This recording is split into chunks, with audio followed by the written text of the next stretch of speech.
Hey everyone, how's it going? It's Anthony Gazenza, and this is the Orange and Black Insider Bengals podcast. I hope you are doing well. We are recording on our usual day, which is Wednesday, hump day. I hope everybody's getting through their week well at this point. There is a lot going on the NFL calendar, a lot going on with the Cincinnati Bengals, and we are so happy that you have joined us to talk about some of the things that are going on with the Bengals at this point in the year. Usually, this isn't the most busy of times for the Bengals, whether it's, obviously they're focusing on the draft and they're doing their due diligence there. But, there's been the NFL Combine and things of that nature, which obviously they're doing their homework there. But the Bengals are actually dabbling in some free agency, and we are going to talk about that as well as a number of different topics coming up on this week's program. And I might be joined by my usual co-host, Scott Schulte. He's got a sick child at home, so he's kind of juggling with that, and hopefully he can join us, but we'll see. But we're also set to be joined by Joe Goodberry. Many of you know who he is. He has been a Cincy Jungle contributor. He has been a contributor on the Bengals Wire through USA Today, and now he is with the new massive sports blog, The Athletic, and he is writing on Cincinnati sports, and he is set to join us tonight as well. Should be joining us just in a little bit here. Thanks so much again for joining us live. If you have questions, we're going to be taking some listener questions at the end of the program, but we've got a lot on tap.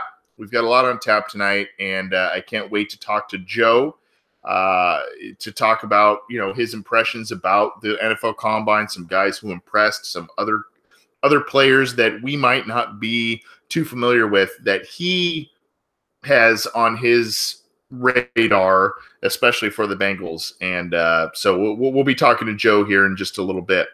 I guess we need to start off with some news and notes for the Cincinnati Bengals. And as I mentioned, obviously the NFL Combine has come and gone. A number of prospects worked out and had varying levels of showings at the Combine. I guess where we need to kind of start is, I suppose, Orlando Brown. And Orlando Brown, for those of you who do not know, is a massive tackle with the Oklahoma Sooners and is the son of a former NFL player of the same name, played for the Ravens, the Browns. And if my memory serves, Orlando Brown was a guy who was a very good tackle and actually had his career cut short because of a referee throwing a yellow, a penalty flag, got inside of his face mask and actually hit him in the eye and damaged his eye. But that's neither here nor there because we're talking about his son. His son was largely viewed going into the NFL Combine as a first-round prospect. Massive, massive guy, 330, 340 pounds, 6'6", 6'7", giant guy. And there was a little bit of a boomer bust label on him, but for the most part, I think everybody felt as if Orlando Brown of Oklahoma was going to be probably a first-round prospect it's a tackle class that's very, very weird this year. There's kind of some top-heavy guys. There are some guards who could play tackles potentially, and you don't normally see that. You usually see the reverse, tackles who could play guard at the NFL level. But, Quentin Nelson is a guy who measured out at tackle levels while being a guard in college. So, some people say it's weak. I guess it's weak from the sense that it's not top-heavy, but there's a lot of substance there. There could be a lot of solid players there.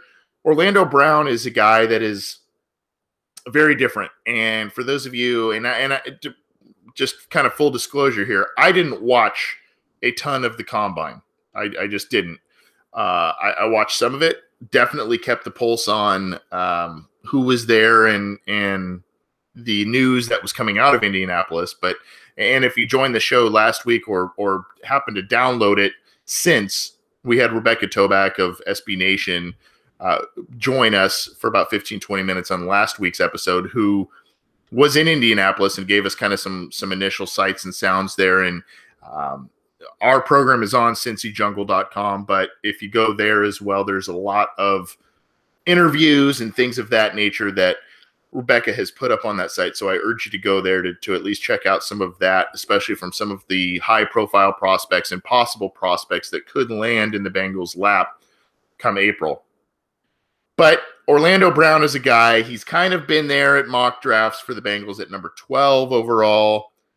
It's kind of been one of those things where some people love it, some people hate it. I wasn't a big fan of it. I thought that would be a bit of a reach. Then again, when you're coming off of 2 straight losing seasons, your offensive line is a mess. Sometimes you need to reach to shore up things.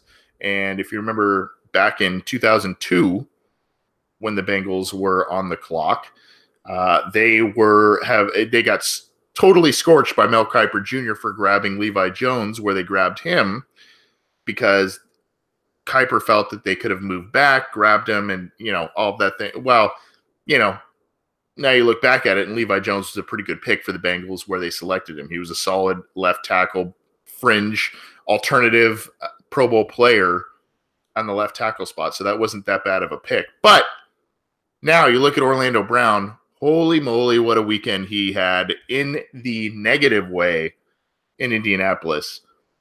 Terrible in the drills, terrible in the 40-yard dash, terrible in the broad jump.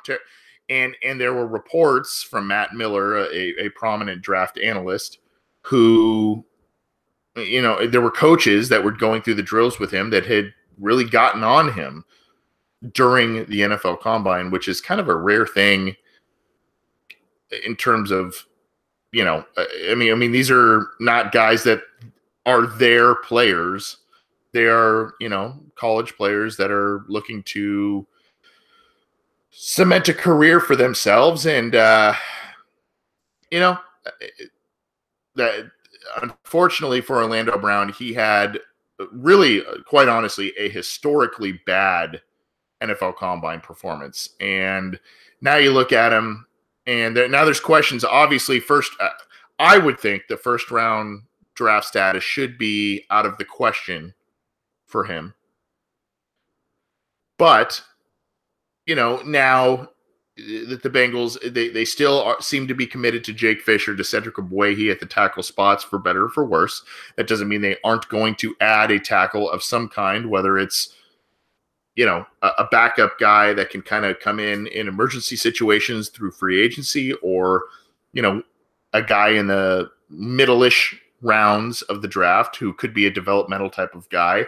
They did add Bobby Hart in free agency a few weeks back, and that could be an option there. But now all of a sudden, are we looking at sort of an Andrew Billings type of situation? Now, what I mean by that is Andrew Billings never had anything in terms of character or bad workouts or anything like that caused him to fall from a potential late first-round pick to a fourth-round pick. It's just a matter of the perception of teams thinking he's a two-down player, if that, and that caused him to fall because of his position and all of that down draft boards and into the Bengals' lap, really at the middle part of the fourth round a couple of years ago. So now are we looking at the same thing with Orlando Brown? It's you never want someone to do poorly at the combine. You never, these are young kids. They're in their early 20s. These are essentially their job interviews, if you will. And you don't want to see them do poorly, but Orlando Brown seemed very ill prepared for the NFL Combine, and his trip there was essentially a waste and really hurt his stock. Now, you can look at that, though, and you can say the flip side of the coin is Andre Smith. The Bengals still drafted him at number 6 overall in 2009. He was a guy that was basically, it became kind of a joke in terms of his workouts, his pro days, the shirtless workouts, and And all of that kind of became a joke and really something that has kind of been a little bit in NFL Combine and Pro Day lore, if you will. And so the Bengals still took a chance on him. Now, Andre Smith, you can argue, still had a solid career and is still seeking a job. The Bengals may even bring him back this offseason. I don't think you would say Andre Smith, number 6 overall pick, his career path warranted that pick necessarily, but for the Bengals, he's played pretty decent football, and there's been a couple of years where it was definitely above average football. There's been a couple of years where it's been average, and there's been a couple of years where it's been below average. But my point is, the Bengals take chances on players like this, like Orlando Brown, who have tumbled, and I actually didn't really know too much about this before draft weekend, but Marvin Lewis has known Orlando Brown basically since he was born. He coached his father in Baltimore, or was on the coaching staff in Baltimore when his father was there with the Ravens. And so there's a connection there. And, for all of the things we talk about with the NFL being, a scouting league and, metrics and data and all of that, there is still a little bit of nepotism that exists in the league. And, if that's the case with the Bengals and Marvin Lewis, which we've seen it to be the case, then, maybe Orlando Brown ends up with the Bengals. I would not be a fan of the guy at number 12 overall, given the workout and his supposed tumble. But, this is the same deal. We've seen it with Vontaze Burfict. Remember, his workouts were terrible, and all of a sudden he went undrafted, and the Bengals got him, nabbed him, and now there's been major issues there as well, but he's been a Pro Bowl player for the Bengals. Who knows? Orlando Brown turned in a terrible workout at the NFL Combine. Probably will not go in the first round, maybe second, even third day type of guy. And, if the Bengals get him there, that's probably pretty good value. But they will need to be confident in their coaching and a new offensive line coach, Frank Pollock, in terms of developing him and his skills and making sure that these things on tape are not, things that will actually translate to NFL snaps and that sort of thing. So we're going to be joined by Joe Goodberry of theathletic.com. I'd really like to ask him his thoughts on Orlando Brown there. On the other side of the NFL Combine, there's Shaquem Griffin. And if you remember last week, we actually had a listener question on Shaquem Griffin. He is the young man who is a kind of an edge rusher / weak side linebacker. He played for Central Florida, and he's the young man who kind of was born with a birth defect where he essentially doesn't have a hand. And talk about a guy who rose his stock.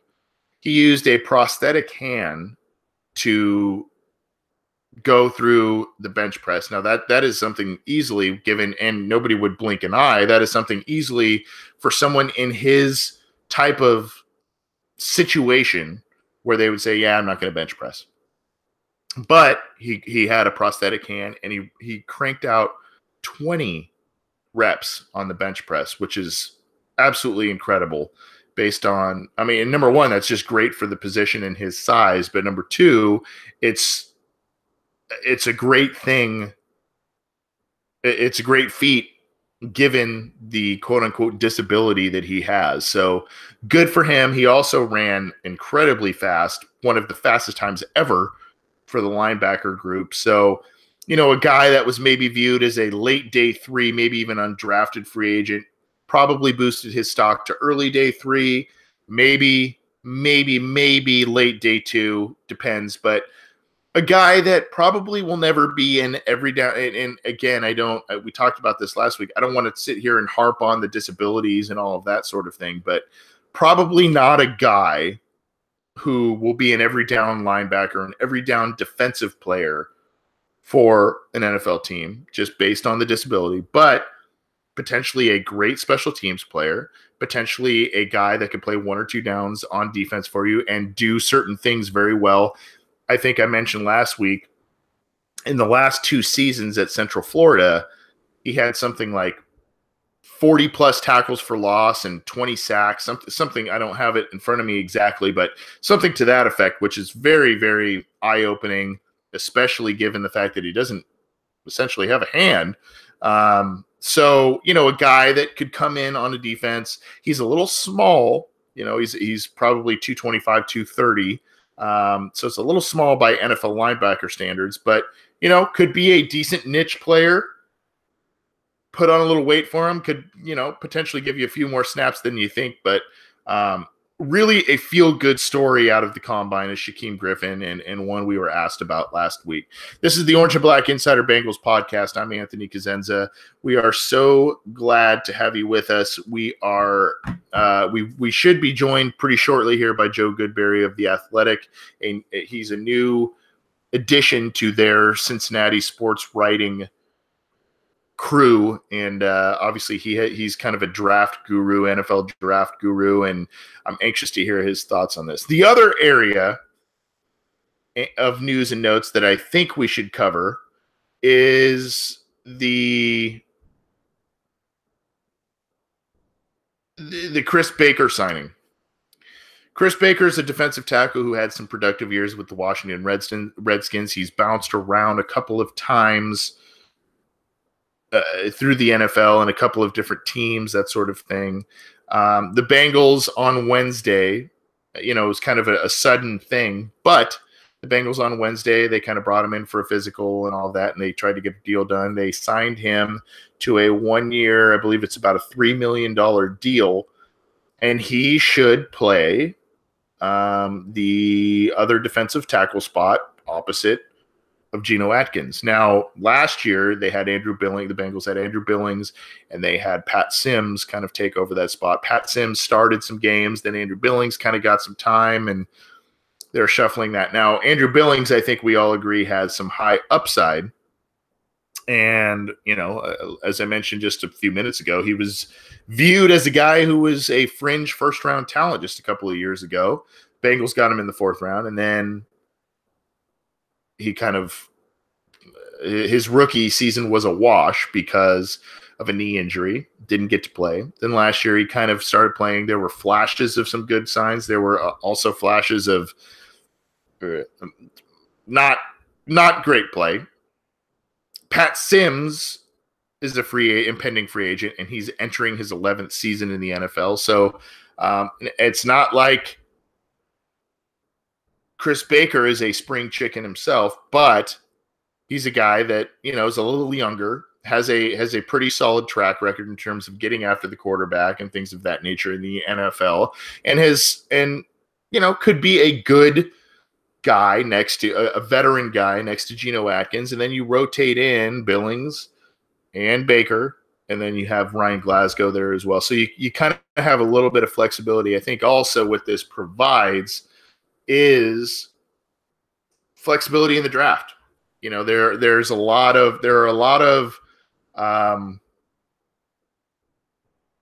talk of the Bengals potentially, and I think it was a recent mock by maybe Lance Zierlein or somebody from NFL.com that had the Bengals taking the University of Washington defensive tackle Vita Vea, who's a big, talented guy, and could play next to Geno Atkins and probably will be a top 10, top 15 type of pick in the draft.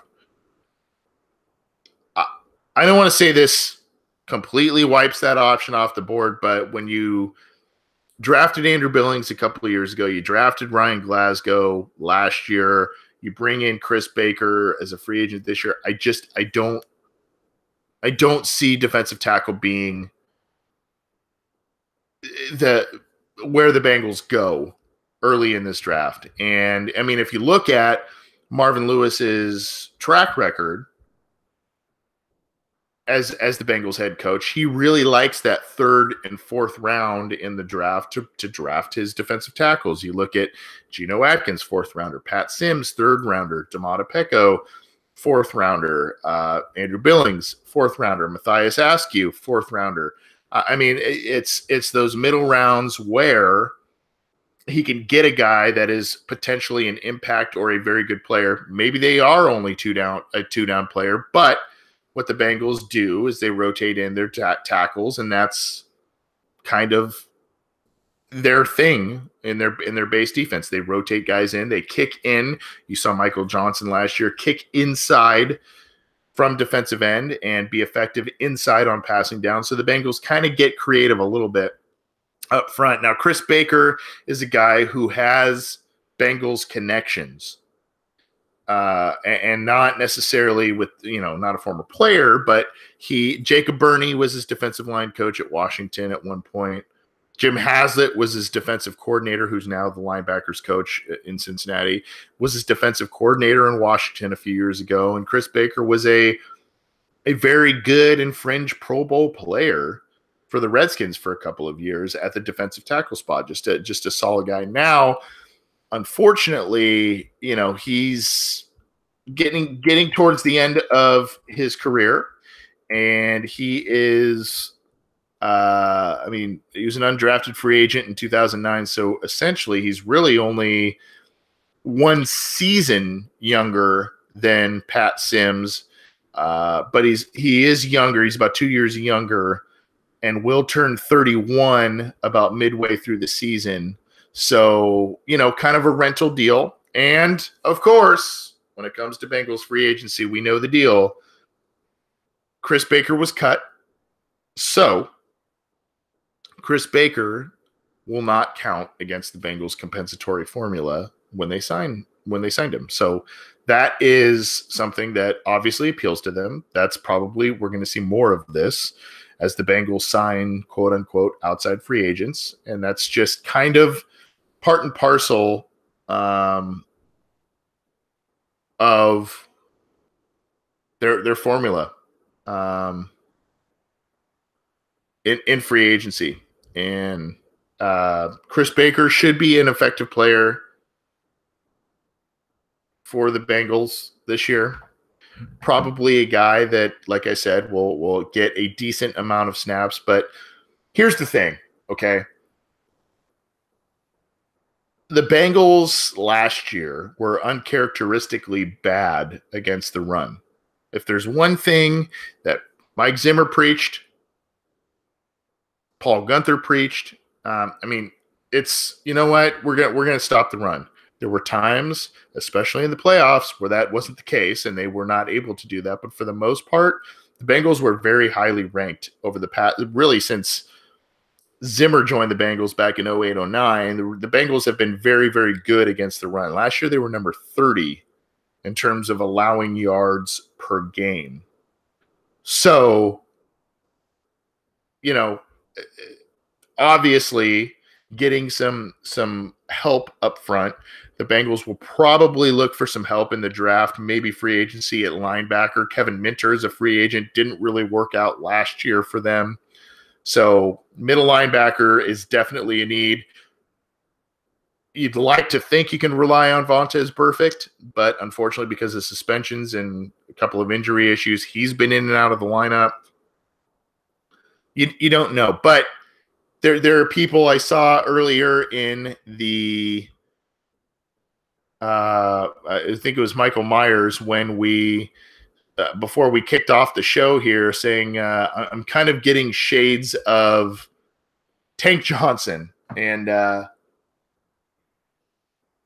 there are a lot of similarities here. Obviously, Tank Johnson was a guy who was a second-round pick and played some decent ball with the Bears before he got in some major legal issues. Came to the Bengals and really played pretty well in 09, not so great in 2010, and then both sides kind of cut ties there. But I think this is a low-risk, high-reward type of deal. Could the Bengals still address defensive tackle high in the draft? Potentially. That's definitely an option. I don't know if I see it at number 12. I mean, you look at Marvin Lewis's drafts, even linebacker, which is a big need, is not something that he really drafts. He has drafted highly with the Bengals. It's been quarterback, it's been wide receiver, it's been cornerback, it's been a couple of offensive linemen. So I just, you don't see defensive tackle and linebacker, which is ironic because those are a couple of the positions in which he built a championship team, a championship defense with the Ravens back in 2000. So it's kind of ironic that he hasn't really prioritized those positions in the draft. They've gone in free agency for a lot of those guys. I mean, you can name Nate Webster, Ed Hartwell, Sam Adams.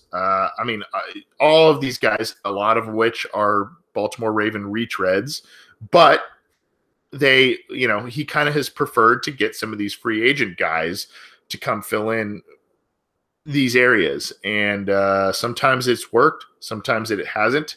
And, usually it has helped short term, but we'll see. Chris Baker seems to be a guy that can help this team short term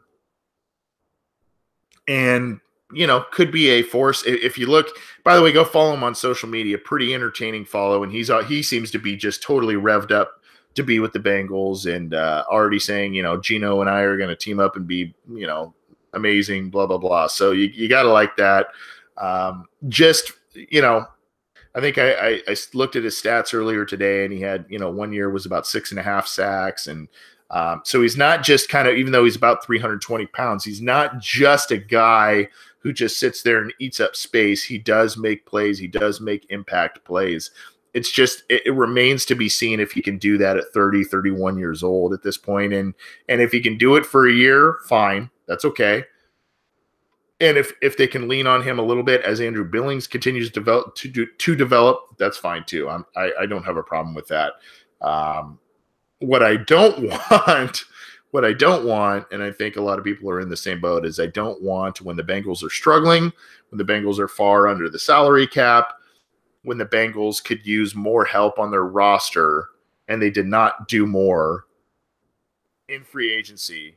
I don't want to hear the excuse of, oh, hey, well, we did go in outside free agency. We got Chris Baker. That's not something that I think is something that the Bengals could rest their laurels on or should rest their laurels on at this point. And, but at the same time, the Bengals did do something in free agency before the kickoff of free agency, if you can believe it. And, Chris Baker's Bengal 1 year, about $3 million, and we'll see the impact there. This is the Orange and Black Insider Bengals podcast. I'm Anthony Cosenza, and I believe now I am joined by Joe Goodberry, who I have unfortunately harassed this evening in the past couple of days. I apologize, Joe. Can you hear me? I can hear you. Can you hear me, Anthony? Yeah, I can. How you doing, buddy? I'm doing great. Thanks for having me. Sorry I'm late. I was on the couch with the kids there watching Star Wars, the Clone Wars, the animated series on Netflix. Next thing you know, I was falling asleep. So no excuses. Got to play like a champion, buddy. Yeah. They said, we're going to bed now. And I said, what time is it? I look. It's like, oh, no. Well, I appreciate it. That obviously, I'm joking around, but that stuff comes first. And I appreciate you coming on. Yeah. First of all, man, congratulations. You have joined The Athletic, which is a to my knowledge, is a relatively new website and has absolutely exploded on the sports blog scene. And you are now one of their Cincinnati writers. That's right. So can you tell us a little bit about that, about the site and what you're doing for them? Yeah, I'm writing about the Bengals, of course. And The Athletic, I think they started out in the Bay Area, California. And yep. Mostly baseball. I think they've been known to go hard at baseball writers, and they've got some good people over the last couple of years. But they expanded to Cincinnati this off season, and they contacted me and said they'd like me to write for the Bengals. And so far, it's been pretty good. And it's been going. It's about a month now, I'd say, on the 12th. So we're just getting our legs under us. But yeah, I'm trying to focus on player evaluation, and the stuff usually I try to keep in my wheelhouse. Awesome. Well, was it Tim? Is Tim Kawakami one of the big guys there? He was at one of the newspapers in the Bay Area, and he kind of started this or something. Yeah, he's one of them. There's a couple guys that are kind of behind the scenes that started the website, but yeah, they started off with some some big hitters from the Bay Area. Awesome. Well, congratulations. Well deserved. You have, I think, in the 5 digits of Twitter followers, and well deserved. So, I'm stoked you're joining us. I apologize. I woke you up. No, I shouldn't sleep that long. It's just sometimes I try to convince myself I only need 6 hours. Then your body says, no, I think you need a little bit more. Yeah, you need 8. Well, I'm going to try and not put you to sleep again here. I guess let's just dive into it. I started the program. I talked for about 20, 30 minutes, a little bit about the combine and some guys, a couple of guys who impressed and didn't impress. And then, Chris Baker, who just signed on Wednesday with the Bengals. So I want to get your thoughts on that. But let's just start. I mean, there are a number of guys, both number 12 and in the second round. I mean, the Bengals could theoretically greatly improve their football team because they have a high pick yet again this year, a high pick in the second round again this year. I guess I don't really know where to start, but I guess Orlando Brown is where to start. He was a guy Sure. I talked about earlier in the program. Obviously, his father was a pretty solid NFL tackle, and there are ties to Marvin Lewis there. Awful combine. A guy who has been mocked to the Bengals at number 12. Is he off the table officially at number 12? And should he be a guy that might be even be available in day 3, like an Andrew Billings type of guy? Yeah, I think he's definitely off the table. Based on reports, and I didn't really need the reports to tell me this. That combine and that performance, not only does it raise the questions because it's on tape that you say he's not a great mover, but he won a lot, and his tape's still pretty good because he's long, he's huge, he's athletic. I don't mean he's athletic. I'm sorry. He's strong, and he throws guys down, and he's a good run blocker, and he's a nasty guy. But then he goes to the combine.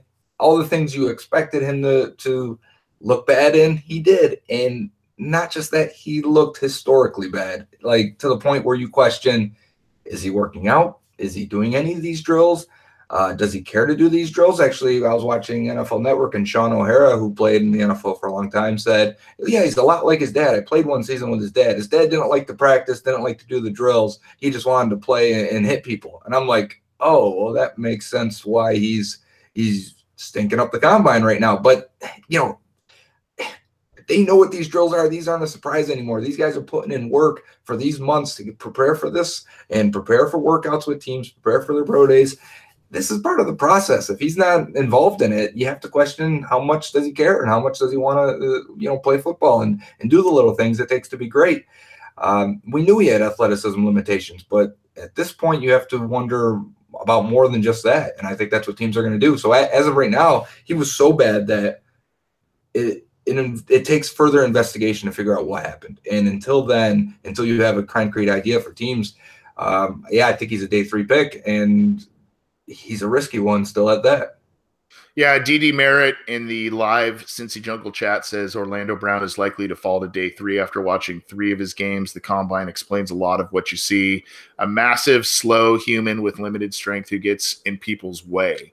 And it sounds like that's kind of echoing a little bit of what you're saying, just kind of a big guy, a strong guy, but yeah, not necessarily a great lateral mover, not really a guy that, he just relies on size and strength to win. And that, high school, college, that helps you. NFL, you're going to need, and to be honest, and disagree with me if you want, Joe, I mean, the Bengals have done kind of both. They've done the massive guys like the Andre Smith guys, and they've done the project athletic guys, and neither have seemed to work of late, at least, so if the Bengals are going to go safe at offensive line, they probably, I mean, it's going to have to be the safest guy has to be Quentin Nelson in this draft, correct?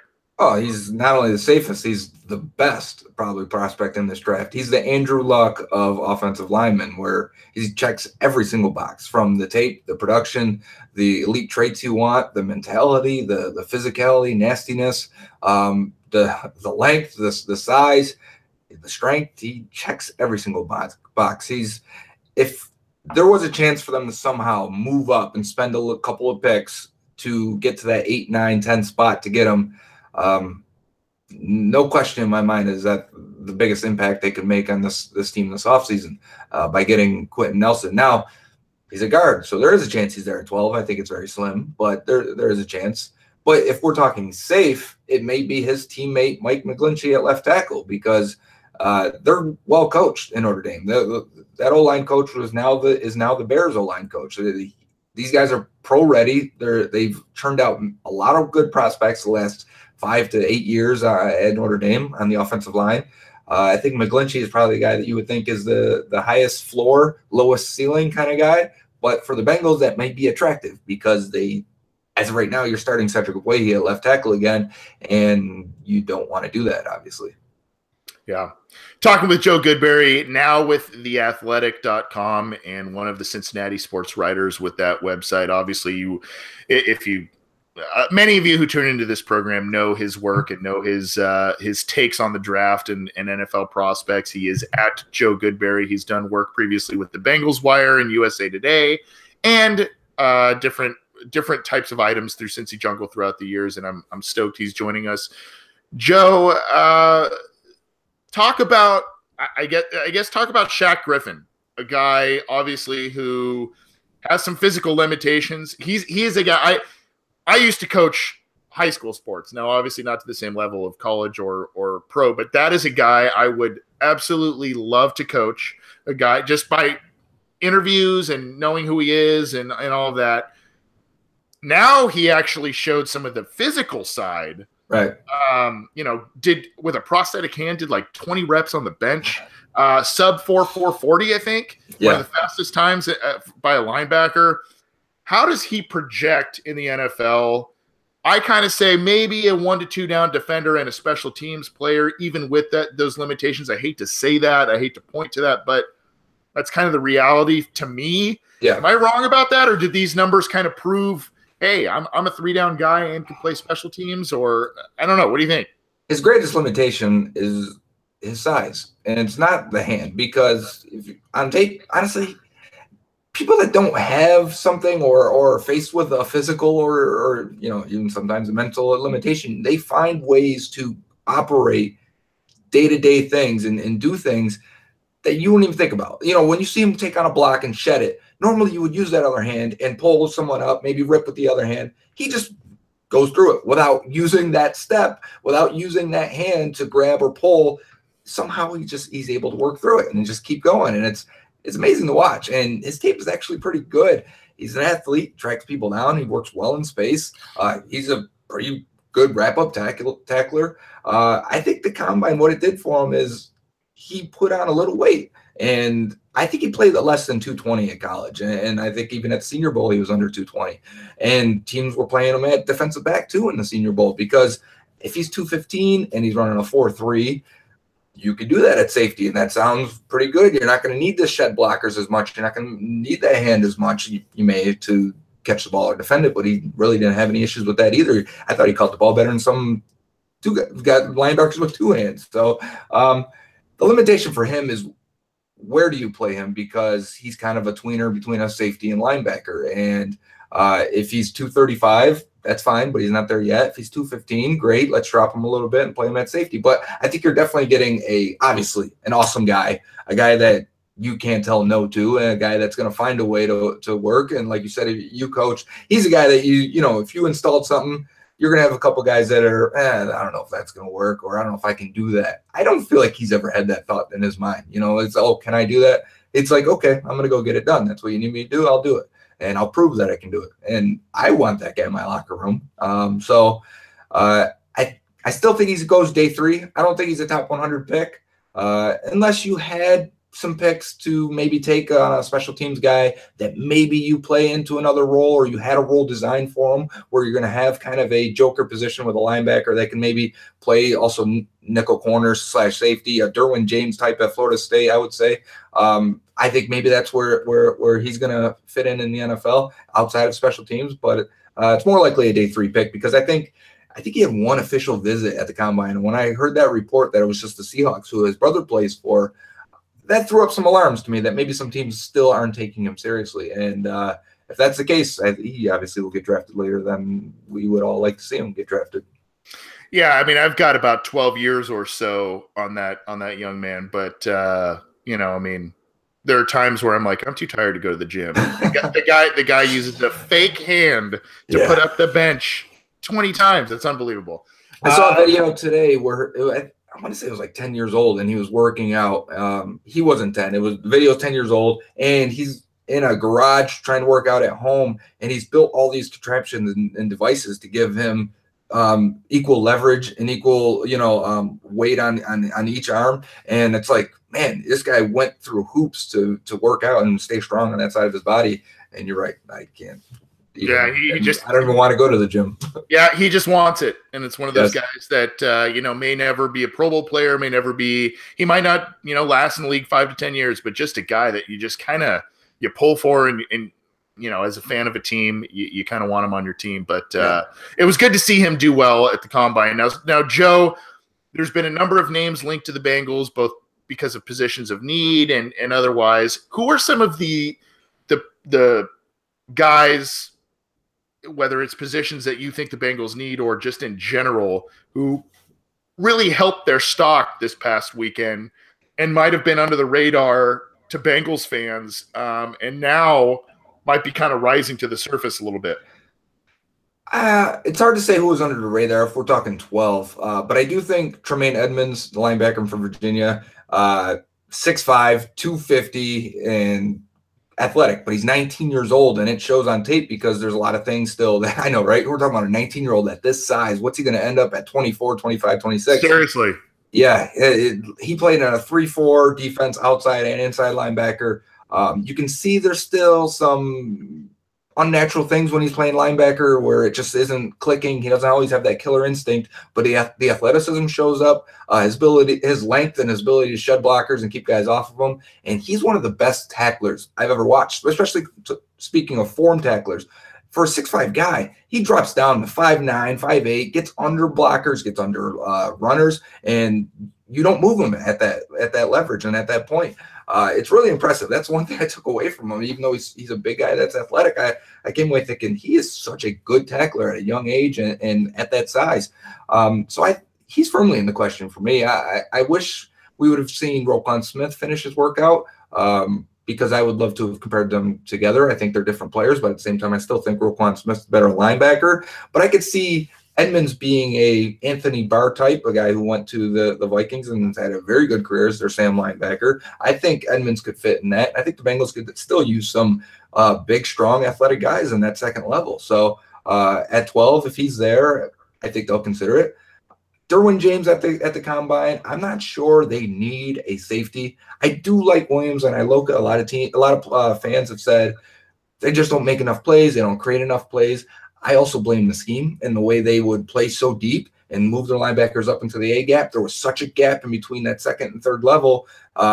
You're not in position to make plays a lot of times. We blame the Bengals linebackers and safeties and coverage a lot for stuff over the middle, but I think the scheme said, we're going to let you have that. And we're going to make these tackles. We're going to frustrate you and make you throw it downfield. We're going to frustrate you and make it the hard throws to the boundary, make them worth it for you. And I think in a change to Terrell Austin who was with the Lions, they're more of an umbrella type of defense where they're going to make you throw short and they're come up and make the tackle, rather than the Bengals were kind of look like they're going to give pressure, back everyone else out. You're not going to beat us deep, and that left a void. So the change could help. I thought all of the Lions safeties played well and played above their ability. Didn't matter if they're bringing in free agents or drafting guys. So they always got production out of their safeties. So I still like the safeties for the Bengals. But Derwin James, the way he tested, the role he played at Florida State, where he played linebacker, nickel corner, he didn't do a lot of free stuff. But as a strong safety now in today's NFL, you're not asked to be just a Taylor Mays run stopper from 1995.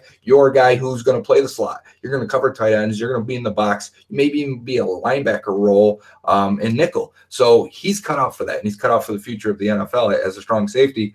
He tested off the charts. If they want to say he's our guy, okay, let's figure it out and see where he plays. And I'm cool with that for taking a high-end athlete. I think Vita Vea, the nose tackle from Washington, he could be in there. I think they want to upgrade the nose tackle spot, and then they signed Chris Baker today. So it kind of makes me wonder if they will back off that a little bit.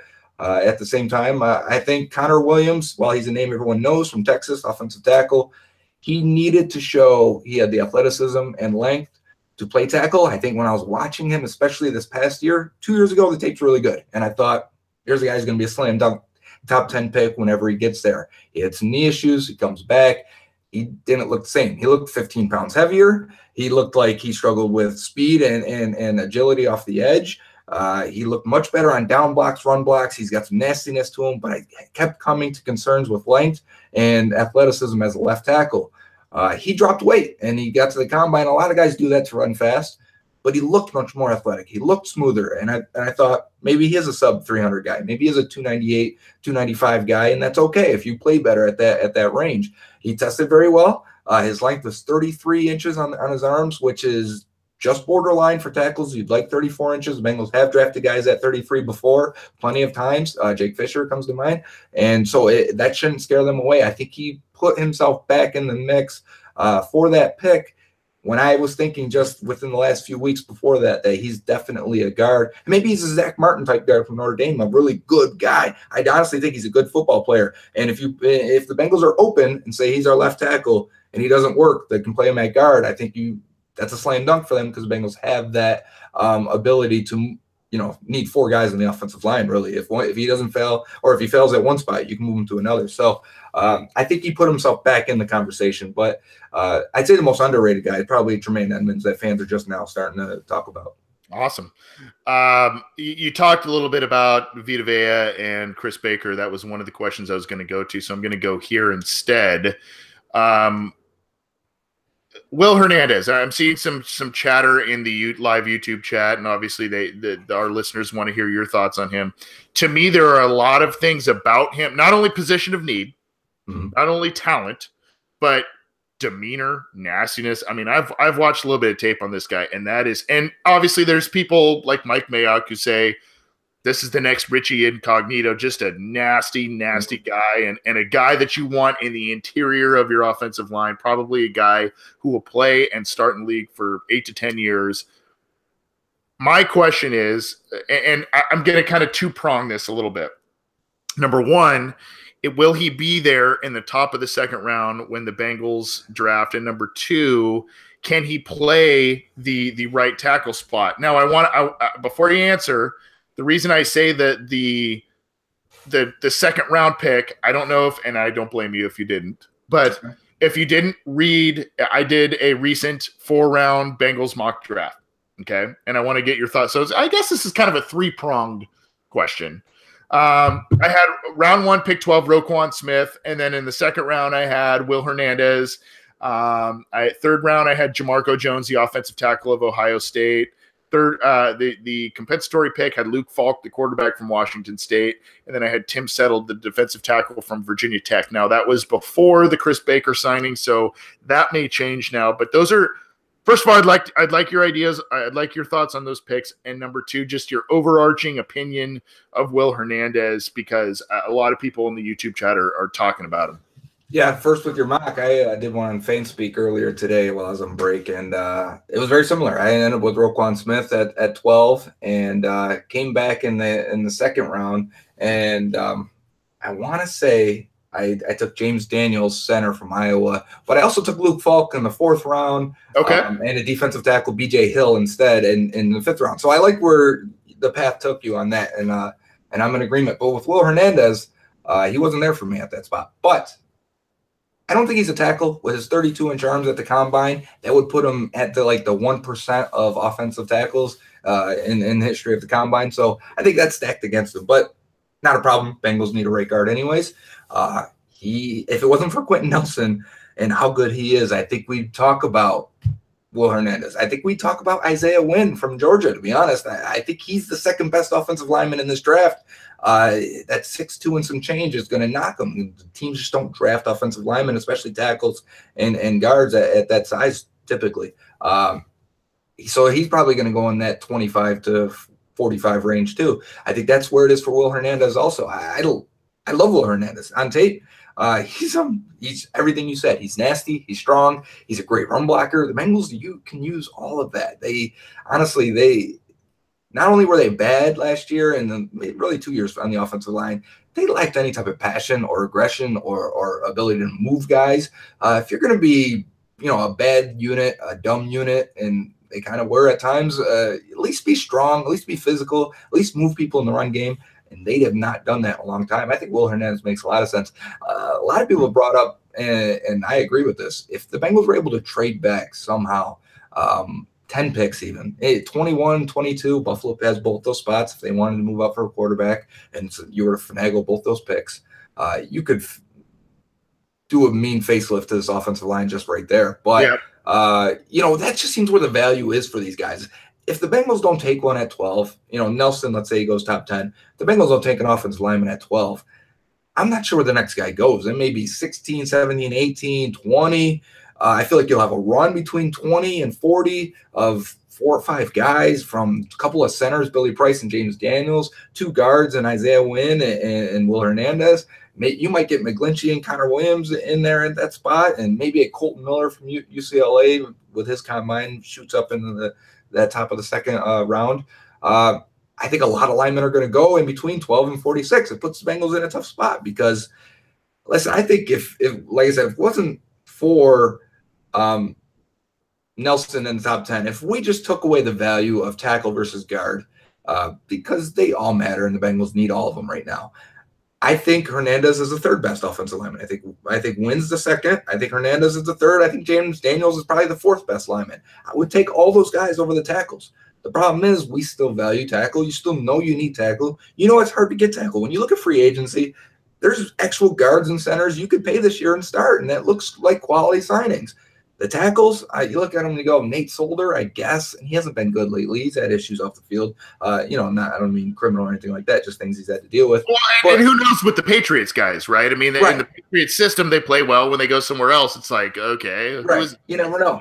And if you look at the second tier guys or the third tier in free agency at tackle, and you're like, am I going to have to give this guy $8 to $10 million a year? And, he's barely played or he doesn't look good at all. So it's scary. So you get to the point where you're saying tackles are still overvalued. And because of it, the Bengals may have to reach or take a lesser offensive lineman at a more premium position. And like I said, on the question, I think Hernandez is probably a better football player, a better offensive lineman than that first group of tackles that are going to be drafted definitely before him. And you think he could potentially play on the right side if needed? Oh yeah, I wouldn't have a problem with it. I think he's probably even cut out for the traditional right guard is what I would think of power running and things like that. Yeah, he'd probably have no problem. He did it in the Senior Bowl. They moved him all over, so he looked like it was no big deal.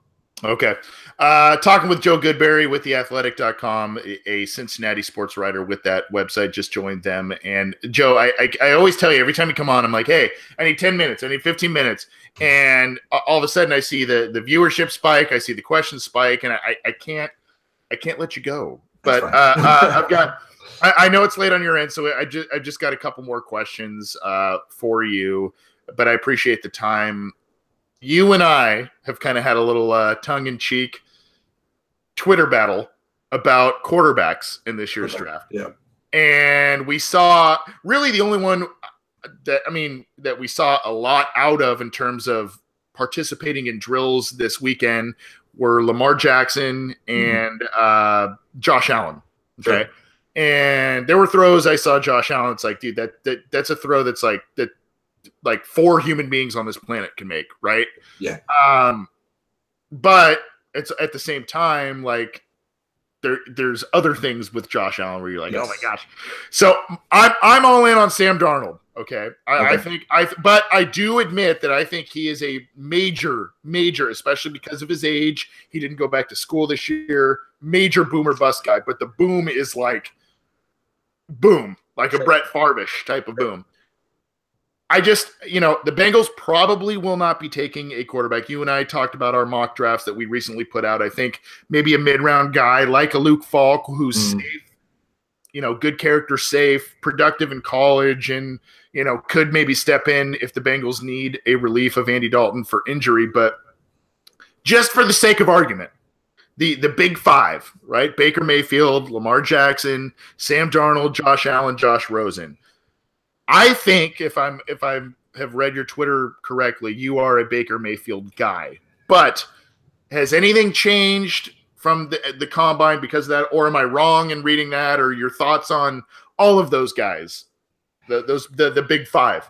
Right. It's a good class. I think in a typical year where maybe 2 or 3 of these guys weren't in this class, we'd be saying Jackson is a top 10 pick. I think it'd be a slam dunk that Baker is a top 10 pick. And I think we've gotten to that point where people are more coming around to that.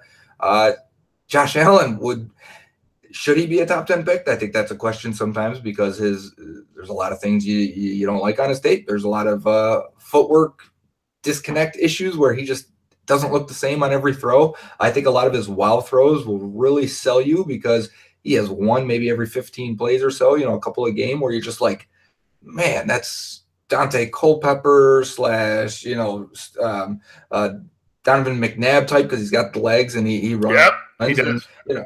And his arm is just insane. You saw those couple of throws at the combine, and that ball never came down. I mean, it's 70 yards in the air, and it's high. And on those deep throws, we see defensive backs all the time with terrible ball skills. They can't track the ball. A throw like that, they're falling on their ground. They're falling on the ground there. They don't know how to track that. They don't know how to make a play on it. They start panicking. They'll start grabbing on the receiver. I like just the idea of it. And I'm sure that's what GMs see too, and they get excited. But there is a lot of issues in his game and a lot of inconsistency and he should have had better numbers at a lower program like that. And people say, well, he had a lot of drops or he had bad talent around him. When you go look and compare those numbers with guys like Jackson, guys like Mayfield, they had receivers drop way more balls than Allen did. And sometimes you see it's just the placement of the ball and the accuracy can make a big difference on catchability. We don't talk about catchability, right? You ever catch some guy's ball and you're like, man, it just made my hands flip a little, or it's a little too strong. And we're not NFL guys. We should be able to catch it. I mean, they should be able to catch it. But they started tracking in the Senior Bowl rotation per minute and velocity and arc on passes. And Allen's was wildly different than everyone else's. And, when they're brought up numbers from it, because they've had scouts do this at games and things like that, check in practices. And they're like, yeah, well, Baker Mayfield throws what these nerds are calling the most optimum catchable ball. And I'm like, that makes sense. Some guys are unexplainable. Why does he throw a catchable ball? The RPMs are just right. The velocity is just right. Just makes it easy to catch. Now, I'm not basing my whole evaluation off that. I just thought it was interesting. And I do like Mayfield. I do question some of the maturity things, but, at the same time, I kind of like what he brings because the Bengals could kind of use a little bit of that energy and use a little confidence, couldn't they? You watch the games and the Steelers are beating their heads in and you're like, man, someone step up, someone say something, someone do something, grab your junk. I don't care.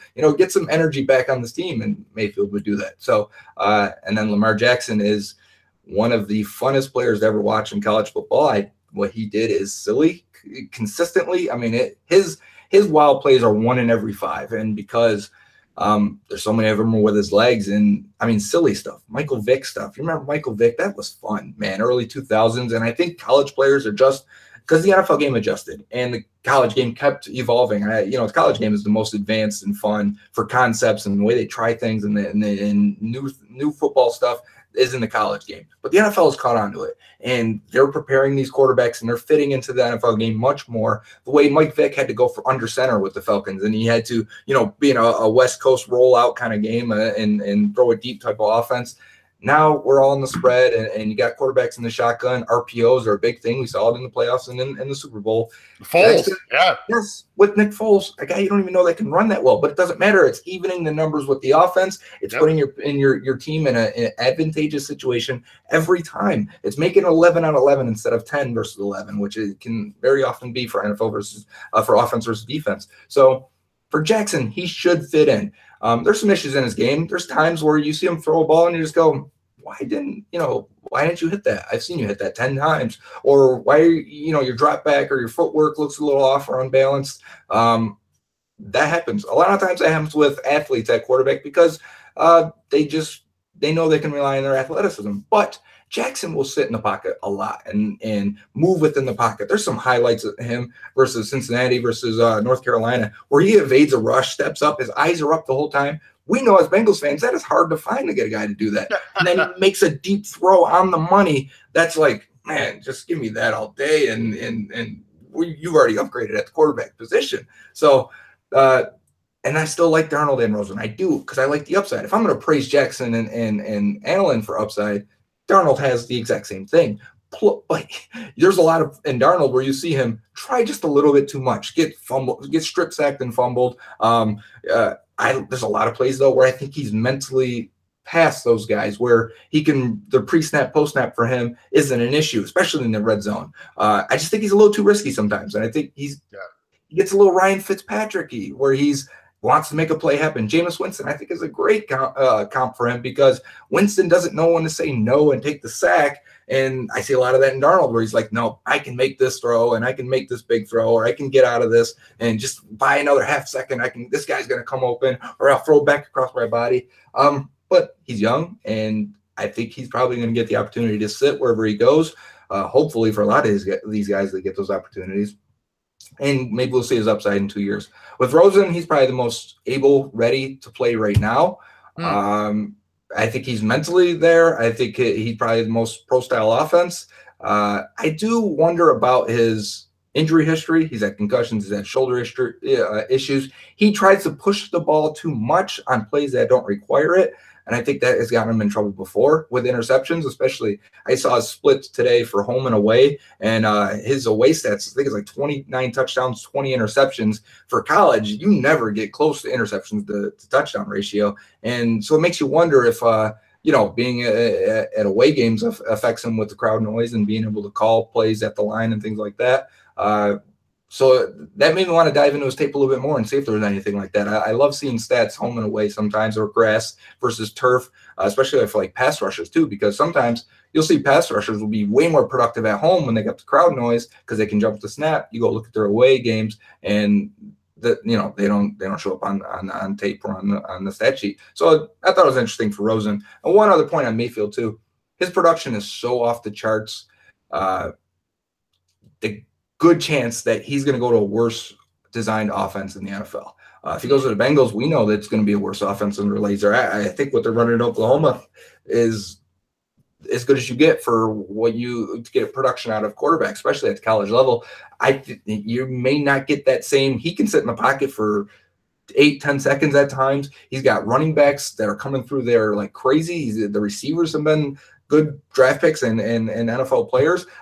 He's got a tight end this year. He's got more offensive linemen in the draft this year. He's been surrounded with talent and a great offensive design. Chances are he's going to go to a team that isn't built the same way. I think if Hugh Jackson drafted him, he could build a lot of that in there, but Jackson hasn't really implemented that in Cleveland the way he did in Cincinnati. So it's hard to say sometimes. Sometimes you don't see an offensive coordinator really blossom until they've got a full arsenal of talent around them. And so I think for the Browns specifically, they should probably take the guy with the upside. It seems like if they sign him, AJ McCarron, they can draft whoever they say. Darnold's got the most upside. I can sit him for 2 years. That's a nice match. And then you come out 2 years later, and Jackson's probably fired by then, but they got their quarterback. Yeah, and probably one of those names I would think what the Bengals fans should get used to, and not because they'll be in stripes, but because they will probably be seeing them at least once or twice a year over the next couple of years, whether it's Rosen, Darnold, Jackson, whoever. Joe, just a few more, just like a couple more things before you get out of here. I asked this. We had Rebecca Toback, who was live in the Combine last week. We had her on the show last week. And one of the questions I asked her is, because she was there interviewing Duke Tobin along with the other Cincinnati media and the like.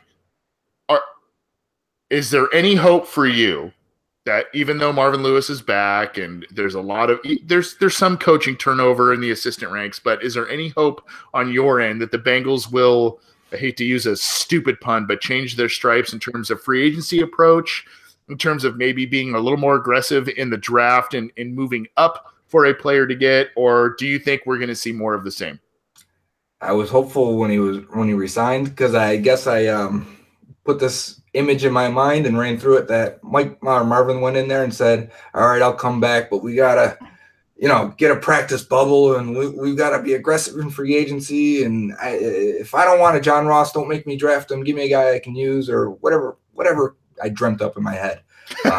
The farther away we got from that, I felt like, yeah, that's probably not what's going on. Right. And, yeah, I expect more of the same. And you know what really did it, well, though, is McCarron's grievance. And I think if he was restricted, they wouldn't be in position to really get a load of compensatory picks. Sure, you've got Tyler Eifert, but depending on his deal, it may not be worth a lot.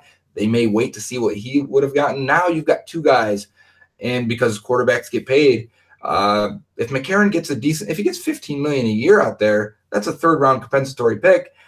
They can't sign anybody at that point or risk losing a premium pick. And the way the Bengals operate, they're going to wait and say, okay, what's McCarron get? And if he gets that, okay, what's Eifert going to get? And let's say Eifert gets, a 2-year kind of incentive deal, but it's still $8 to $9 million based on incentives per year. That's a third or fourth rounder again. And they're going to say, yeah, we just can't bring anybody in that's really over like $4.5 million a year. So that's a Kevin Minter type signing again. Chris Baker at $3 million, but he was released, so he doesn't count against it. But those are the type of signings I definitely could see them going for now. And I think the McCarron thing impacted it, because if he's restricted and they can keep him or trade him, doesn't impact their compensatory, offsetting what's coming in and going out, so they could play a little bit more. Here's the thing, though. The Bengals don't like to give out guaranteed money, even to their own guys. Definitely not to outside free agents. And that takes you out of the market. It takes you out of being competitive in the offseason, in free agency. If you're a guy that's got offers from multiple teams and someone's offering you $20 million guaranteed and the Bengals are offering you $6-7 million guaranteed, but they say, don't worry, we don't cut guys early, you'll see all 3 years of your deal. That's basically their effective guarantee. How do I'll take your word for it, I guess. But that guaranteed money is guaranteed. You can say your 3 years are guaranteed in Cincinnati, but that $20 million is guaranteed. A lot of people use the Marvin Jones. The Bengals made a competitive offer, and Marvin said he got the same deal from the Bengals. I struggle to believe that, because he got 26 or 20 million guaranteed from the Lions. I forget what it was off the top of my head, but the highest guaranteed money on their contract right now, on their roster right now, is AJ Green at, I want to say, 26 million. Marvin Jones got 20. Atkins has 16 million guaranteed. Dalton has 15 million guaranteed. Dunlap said about 12. Andrew Whitworth at the time was at 8 million guaranteed. I don't think they gave Marvin Jones 20 million guaranteed. No. They don't do that. So the offers may have been the same, but the guarantees, I bet, were different. Yeah. And at that point, if you're Marvin Jones, where are you going to go? What are you going to do? So I just think it takes the Bengals out of free agency. Whether that means they're cheap or not, we like to say that about Mike Brown. A lot of other teams, the Steelers do this. The Steelers are struggling to re-sign Le'Veon Bell because they don't give out that guaranteed money. The thing about the guaranteed money in the new CBA is, if you say this guy $25 million guaranteed, the owner has to write a check the day that's signed for $25 million and put it in an escrow account. And it has to sit in an escrow account for the life of that contract, or until all the guaranteed is paid out from, the first 2 or 3 years. I think for some of these low market teams, that's very hard for them to do. And I don't know if that, I think they've got 25 million sitting around. I just don't think they want to dig into it the way these big NFL teams or NFL cities or these owners with a lot of money can do it. And I don't think they want to. So I think Bengals fall in that category, and it's going to take them out of. People say, well, how about Andrew Norwell? Bengals have a need. He's from Cincinnati. He's a free agent. He's a good player. It'll never happen. They cannot pay him the $40 million guarantee he's going to get in free agency. They won't cut a check for it. They will not do it. I'm starting to wonder if they can do it. I know they probably have the money, but the way they operate makes me concerned that, they will ever be that competitive in free agency.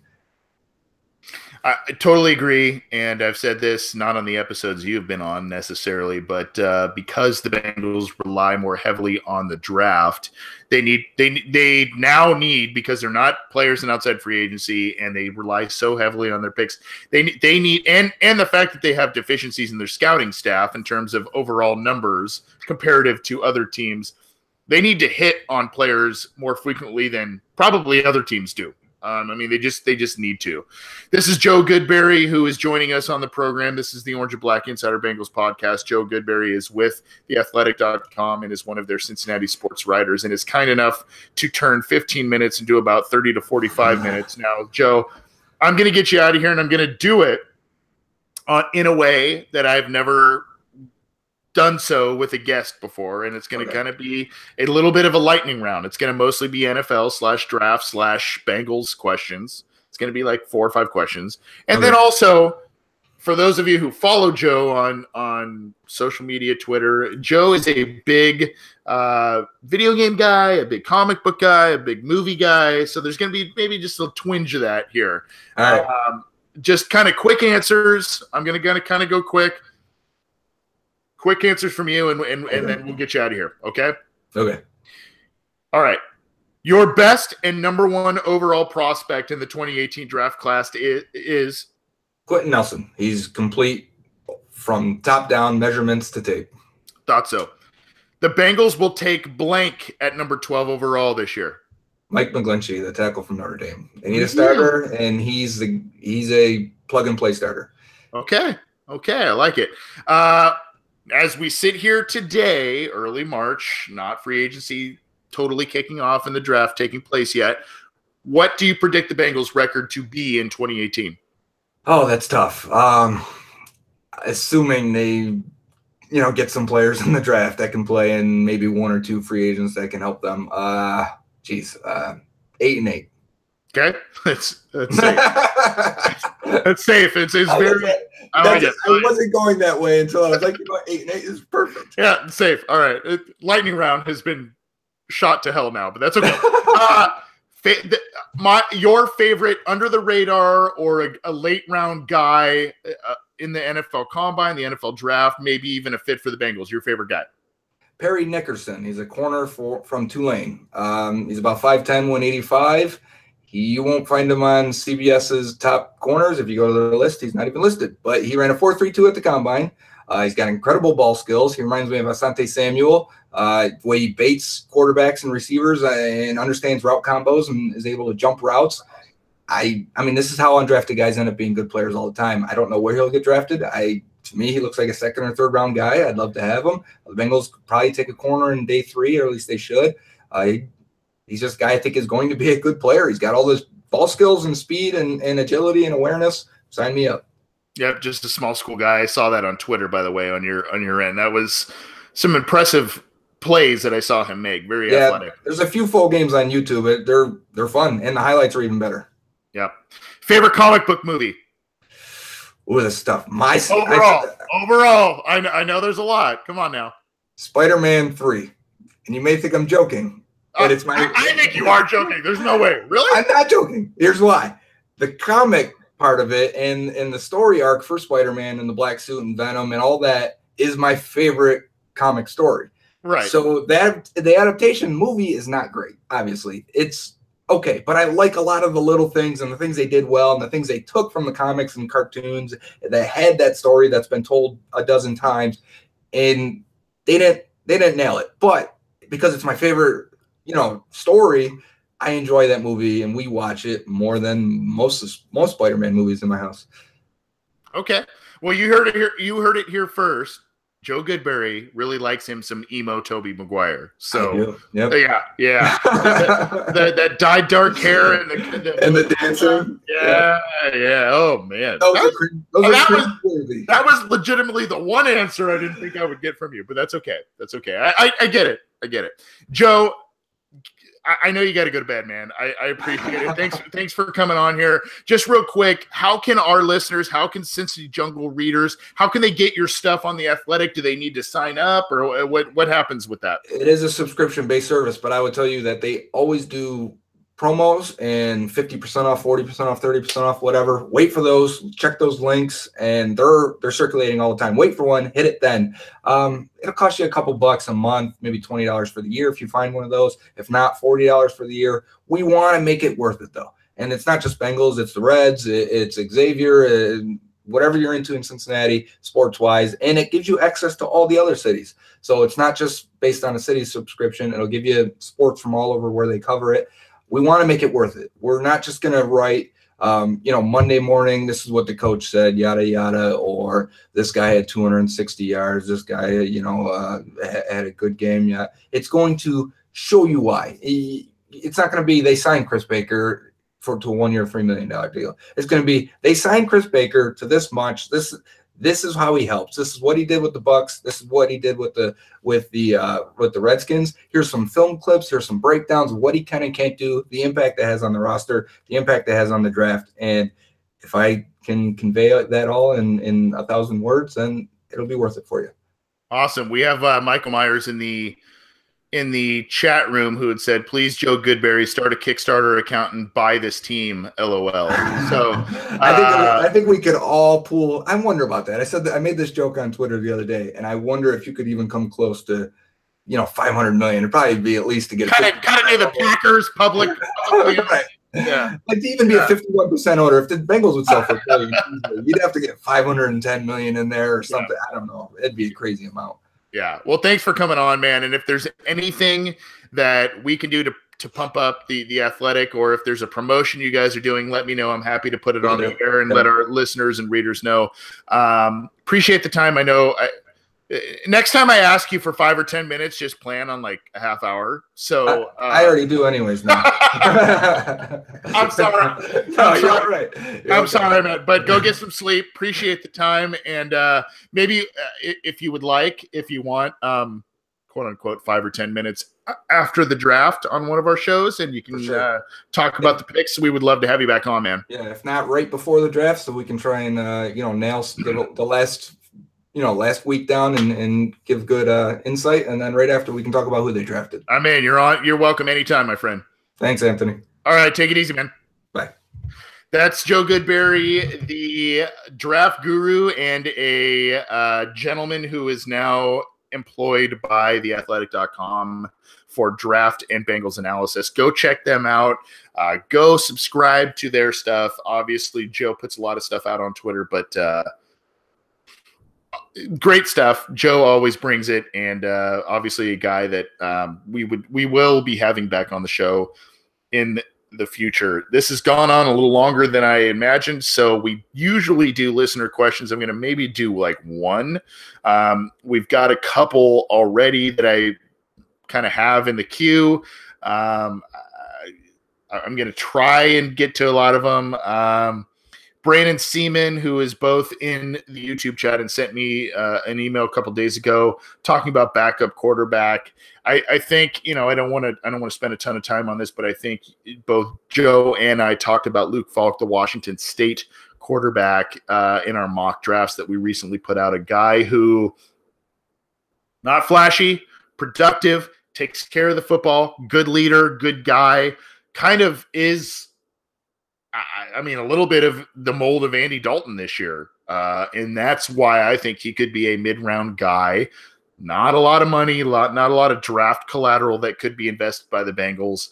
And just a guy, there are other guys, obviously. There's Mason Rudolph. There are other guys. We've talked about that on the program this year. To me, I kind of like that Luke Falk guy. And I like him in the respect that the Bengals are moving forward with Andy Dalton, the idea that they're moving forward with Andy Dalton as their quarterback, as their starting quarterback for at least 2018. And they need a guy like an A.J. McCarron, similar size, similar skill sets. Now Falk is about 2 inches taller than Andy Dalton, but he can kind of move a little bit like Andy can. Good guy, good leader, good, just not a wow guy. And I think that, if Andy Dalton were to, and one of his greatest assets is his durability, if Andy Dalton were to miss an extended period of time or a game or two, I think Luke Falk could be a guy that could come in, hand the ball off a handful of times, make a few plays here and there, and carry the team to a win. So I'm not, Brandon asked about Jeff Driscoll. Jeff Driscoll's great in terms of, doing some fun things in a project and developmental guy.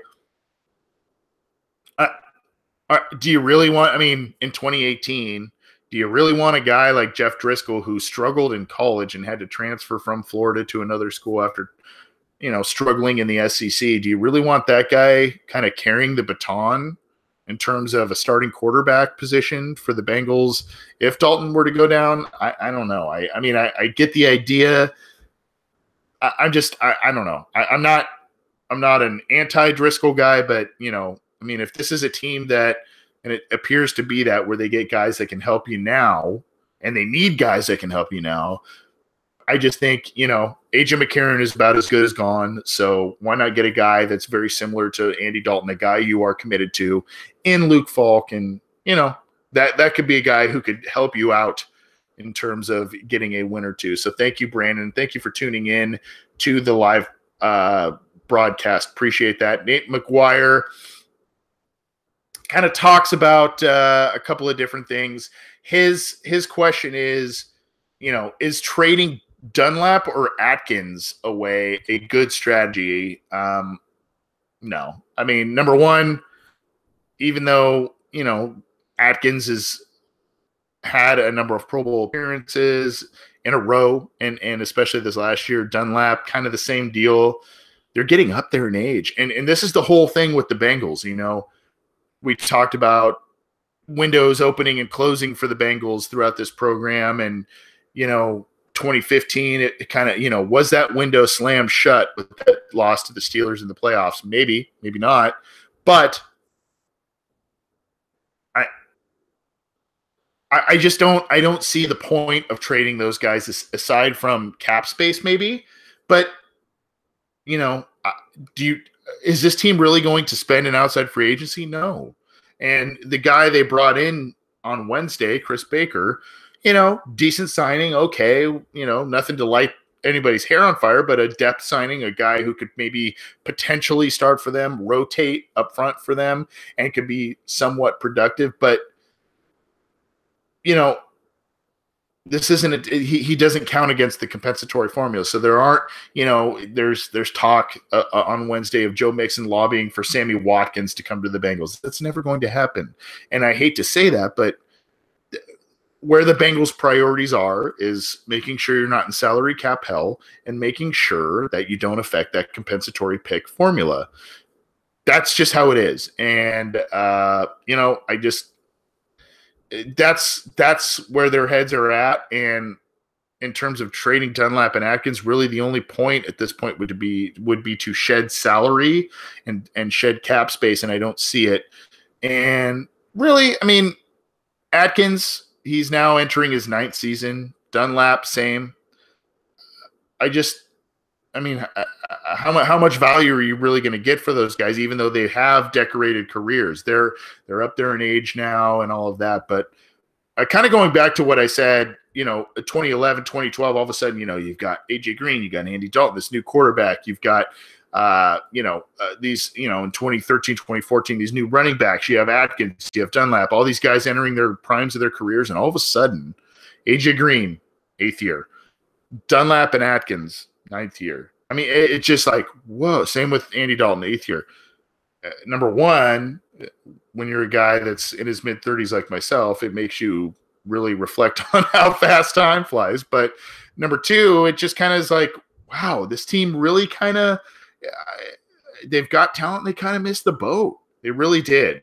And hopefully, and that's I think what Marvin Lewis is hoping to continue with his tenure with the Bengals, his new 2-year contract. I think he is going to try and, get more years out of those guys, more productive years out of those guys. But I don't see the value in trading some of those guys. And, I call me old fashioned, I guess, if you want. You see Andrew Whitworth walk out the door, and to me, that's a guy who should never, even if it cost you more money to keep him than you would have liked to have paid, that's a guy who should never have walked out of the door. That's a guy who should have retired as a Bengal. And, some of these guys who are, especially Atkins and AJ Green, who are probably going to make the Hall of Fame at some point. These are guys who, should be guys that stay with the Bengals going forward and retire Bengals. That's just my thought. One more quick question we had on the Cincy Jungle thread from last episode was about the stadium deal that Mike Brown received, or the Brown family received when they were built and granted Paul Brown Stadium. Obviously very favorable for their family in terms of tax dollars and all of that goes into that. Now, I'm not a politician.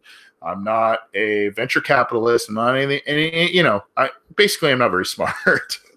But the question was, and I believe it was from Donald. Is there some sort of clause by the city or by the people who wrote up the contracts to say, Mike Brown needs to win X amount of games per year, or the team needs to be, performing at this sort of level in order for us to grant this loan or grant this possibility for them to get the stadium? To my knowledge, no. And I don't think, while that's a great idea in theory, I don't think that's really part of a lot of contract negotiations between cities and between NFL franchises, baseball franchises, that sort of thing. I think cities kind of feel, for better for worse, a little fortunate that they have professional sports franchises that are there, that want to be there, that want to, plant the roots there. And, win-loss records, I don't think you can really contractually bind someone in that way. You could put that in a contract, but I don't think you would get, a team to agree to that. And there are so many variables that go into winning and losing games and winning and losing, teams over a season and all of that. There's too many variables I think that would go into that just don't, that it's not an obligation that is normally asked of professional sports teams when they come. Now, perhaps it's in Europe with other football teams or what have you. I don't know. And again, I'm not in law, I'm not in business law or anything like that. But to my knowledge, I don't know that the Bengals have negotiated some sort of or the city has negotiated some sort of clause. And it's just, to me, that seems to be very rare. I feel like that would be something that would be way more on the public forefront, way more on, in the public's knowledge if they were to, if that were to be part of the contract negotiations. I don't see it. I live in Southern California. Obviously, there's a stadium being built in Los Angeles for the Rams, and then the Chargers as well. I have not heard anything about the Chargers need to win X amount of games, the Rams need to win X amount of games, especially because they'll probably be hosting, unless they face off against each other, they're probably going to be having 16 home games there. So I haven't heard that, and I feel like I would have heard some sort of incentive type of thing or a clause in a contract at that point if that were the case. Unfortunately, because of where I live in Southern California, I don't have the plight or the tax issues that many Cincinnati residents have with the Bengals and their lack of winning. I root for the team. Obviously I want them to do well and, all kinds of things. I don't pay for that stadium directly because I don't live in that county. I don't live in Hamilton County. I don't live in the city of Cincinnati. So I don't have necessarily that sort of financial investment. I've been to games at Paul Brown Stadium in person. I invest in the DirecTV Sunday ticket. So there is a financial investment that I have, but I don't have that. And I understand why Cincinnati residents would be asking that. And kind of a subtopic, and I don't want to go way into it because we've done it before a little bit, but I'm very, very, very interested to see what the attendance will be for the Bengals, especially at the beginning part of the year. I mean, last year I think it was the second lowest since 2001 or 2002 or something like that. Not good at Paul Brown Stadium. And, this year they're not really doing a whole lot to really inspire a lot of confidence or a lot of, kind of light a fire under the fans to say, yeah, this team's going to be vastly improved. Granted, free agency hasn't totally started yet, and the draft hasn't occurred yet, so maybe that changes. Obviously, last year we had a little bit more of positivity about the Bengals when the draft occurred. John Ross, Joe Mixon, Josh Malone, all of those guys didn't really do anything to help the team get past the hump. Maybe that helps push sales this year, but I just don't see a ton of interest in a fellow and where I got my start, a fellow podcast of ours, a fellow Bengals podcast of ours,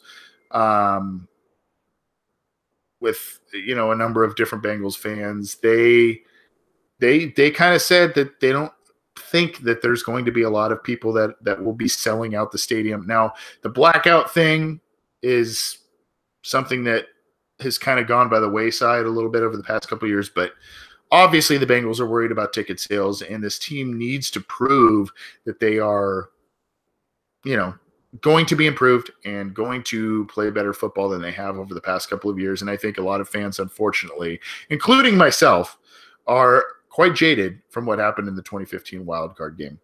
This is the Orange and Black Insider Bengals podcast. I'm Anthony Cosenza. We unfortunately missed our co-host, Scott Schultze. He is helping his young son come back and nursing him back to health along with his wife. So big thoughts over to Scott's little one there.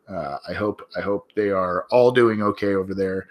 Thanks so much for tuning in. We had Joe Goodberry from The Athletic Cincinnati. He is a sports writer with that website, and he was talking about the NFL Combine, NFL Draft prospects, some Bengals stuff. So, like I said, I kind of joked. I said, hey, give me 10 or 15 minutes. It turned to like 40 minutes. But this podcast has gone on longer than I thought, but I think it's been a good episode, and we appreciate you tuning in. I don't even think I've said this yet on this episode. I usually say it a couple times per episode, but you can get this program on SoundCloud, on iTunes, on YouTube, at cincyjungle.com. You can also get in touch with the program via Twitter at BengalsOBI and via email, theobinsider@gmail.com. Please download. Please give us reviews. Give us your comments, compliments, constructive criticism, whatever. We love to hear back from you. I'm pretty stoked. We've had a couple of guests the past couple of episodes, even though it's been, this is kind of it's the off season, and there are parts where, you kind of hit a little lull a little bit, but we've had 2 quality guests in back-to-back weeks and back-to-back episodes, and I'm pretty stoked on that. So I hope you've enjoyed it as well. Please get the program where you can. Again, Anthony Cosenza for the Orange and Black Insider. Get the program on a number of different mediums, and the combine's behind in the rearview mirror, and we're moving on. We're moving towards the NFL draft. Pro days are ahead. A lot more news to come. Thanks for tuning in. We'll see you next episode, and Who Day, I guess.